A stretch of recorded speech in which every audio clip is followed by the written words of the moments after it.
कहता है वैक्सीन लगाने जा रहा हूं, तो मैं उनको बोलता हूं कल परसों तक कोरोना हो जाएगा। Hello everybody, greetings from heart care foundation of India. I am back, doctor K Agrawal, insta live 2352nd seminar with अस।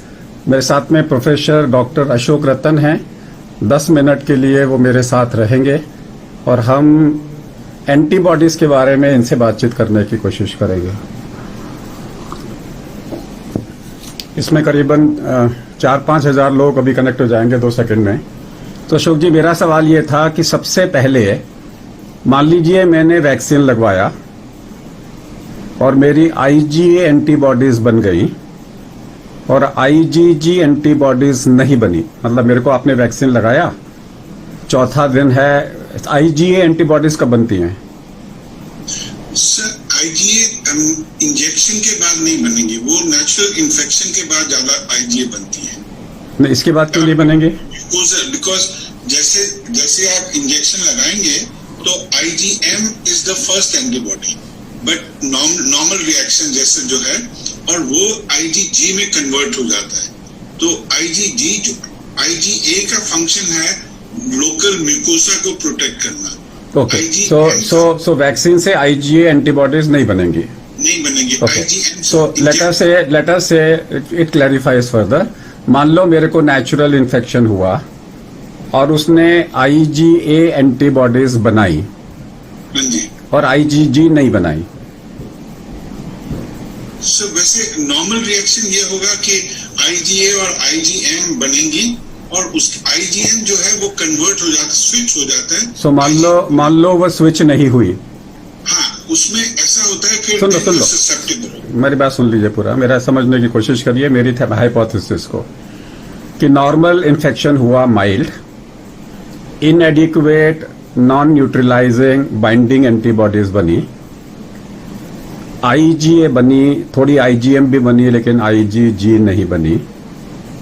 अगली बारी मेरे को इन्फेक्शन हुआ, उसने आईजीए ने लोकल प्रोटेक्शन तो दे दिया लेकिन आईजीजी वाला सिस्टमिक प्रोटेक्शन नहीं दिया।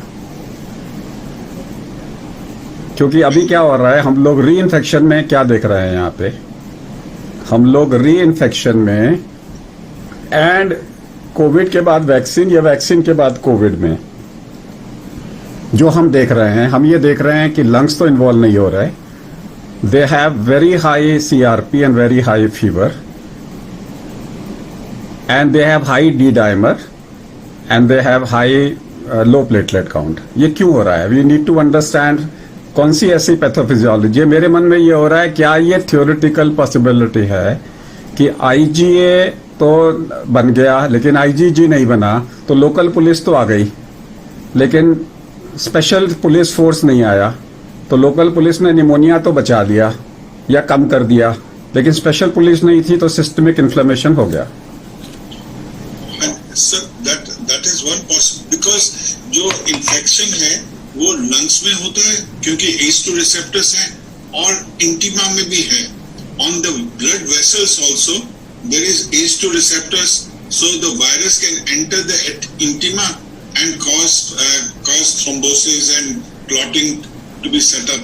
So D dimers will be raised because of that.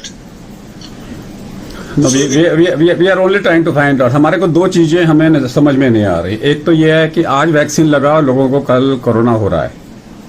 ये मेरे पास में परपेचुअस है, वैक्सीन इज प्रेसिपिटेटिंग कोरोना। ठीक है, सो जैसे जितने भी लोग आ रहे हैं ना, वो कहते हैं वैक्सीन लगाने जा रहा हूं, तो मैं उनको बोलता हूं कल परसों तक कोरोना हो जाएगा, बी रेडी, और पॉजिटिव आ रहा है।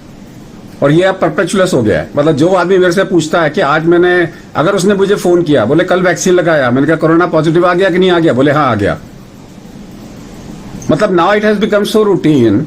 सो इसका मतलब ये है कि ये कोरोना, ये जो वैक्सीन है, कोई तो एंटीबॉडीज बन रही हैं 4-5 घंटे में जो खबरी एंटीबॉडीज है और वायरस को एक्सेलरेट करती है, जिसे हम डिसीज एनहेंसमेंट बोलते हैं, जिसे breakthrough covid is coming early. आप करके देखो ना, मतलब आप लोगों से पूछना चालू करो, वैक्सीन लिया नेक्स्ट डे। अब ये सारे लोग तो ये नहीं हो सकता ना कि पहले से कोरोना लेके जा रहे थे।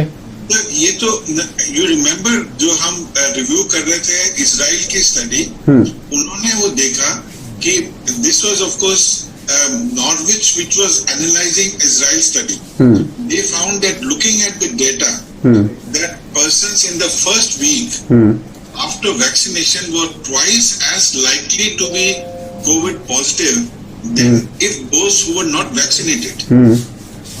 And they felt, of course, as you remember, we discussed. I know, उस वक्त में हमने ये कहा था कि वो सेंटर से लेके आ गए. सेंटर से हो सकता है, मगर उन्होंने ये this finding was there in Israel study that in the first week the chances of RT-PCR positive in persons who have been vaccinated for the first time is twice as much as those who were not vaccinated. Reason क्या है? Pathophysiology क्या हो रही है? They felt that it was because of change of behavior. That they had not probed any further, but yes, this is interesting. But my own understanding is that 3-4 days से पहले antibody नहीं बनती है sir. कुछ तो बनेगा ना, cell mediated बनेगा, कुछ तो बन रहा होगा ना, दिखाई तो दे रहा है ना हमारे को. ये नया वायरस नेक्स्ट डे में पकड़ रहा है, मतलब आपने एंटीबॉडी पकड़ी, आपने एंटीबॉडीज डाली, आपने इंजेक्शन दिया, 2 दिन के अंदर अंदर पॉजिटिव आ रहे हैं लोग. भर गए हैं मेरे पास में तो पेशेंट्स, नॉट वन, भर गए हैं. सेकेंड डे आएगा, थर्ड डे आएगा, फोर्थ डे आएगा, कुछ तो हो रहा है ना. So 3-4 days तो जैसे incubation period varies from 1 day to 14 days. तो उसमें normally 3 to 4 days के बाद तो exposure का नहीं, एक्सपोजर कहाँ से हो रहा है? एक्सपोजर कहाँ से हो रहा है? आप ये बोल रहे हो कि वैक्सीनेशन सेंटर से लेके आ रहे हैं सारे. some of them would be सम तो आई कैन अंडरस्टैंड, बट यहाँ तो मतलब यहाँ पे थोक के नंबर आ रहे हैं. so then they make it is much more than expected. Second के बाद भी आ रहे हैं, फर्स्ट के बाद भी आ रहे हैं. मैं तो रीजन आउट ढूंढने की कोशिश कर रहा हूँ कि ये वो of course we need to differentiate between colonization and infection. नहीं, इन्फेक्शन है, सिम्टोमेटिक है सारे. आपने जैसे बोला CRP भी हाई है. सिम्टोम नहीं, दो अलग अलग आ रहे हैं. एक तो ये आ रहा है ग्रुप जो इन्फेक्शन लगा और कोरोना हो गया, ये अलग ग्रुप है. जो दूसरा ग्रुप है वो आ रहा है वेरी हाई, 3-4-5 दिन के बाद में, चौथे दिन के बाद में very high grade fever, positive but no pneumonia, and they have all manifestations of severe covid minus pneumonia, plus उनके डी डाइमर बढ़ रहा है. ये दूसरा ग्रुप है. That means their vessels are being involved more than their alveoli. तो वो तो सर डी डाइमर इंक्रीज तो वेसल से हो जाएगा कि बिकॉज देयर तो वही तो मैं कह रहा हूँ ना, एल्वियोलाई को क्या बचाता है? IgA बचाता है क्या? मैं तो इसलिए ला रहा हूँ ना. लोकल तो IgA would be the first one. तो इसलिए तो मैं बोल रहा हूँ ना कि इनका IgA बचा रहा है, IgG नहीं बचा रहा. मैं तो यह हाइपोथेसिस लेके चल रहा हूँ. Because initially the Germans were very keen on doing IgA and even Euroimmune. चलो अब हमारा 10 मिनट पूरा हुआ. सो आप लोगों को डॉक्टर, ये थे डॉक्टर अशोक रतन. आप लोगों के सवाल जवाब नहीं दे पाएंगे because I had a special guest. I thought कि मैं उनसे आपकी बात करवाऊंगा. Thank you very much.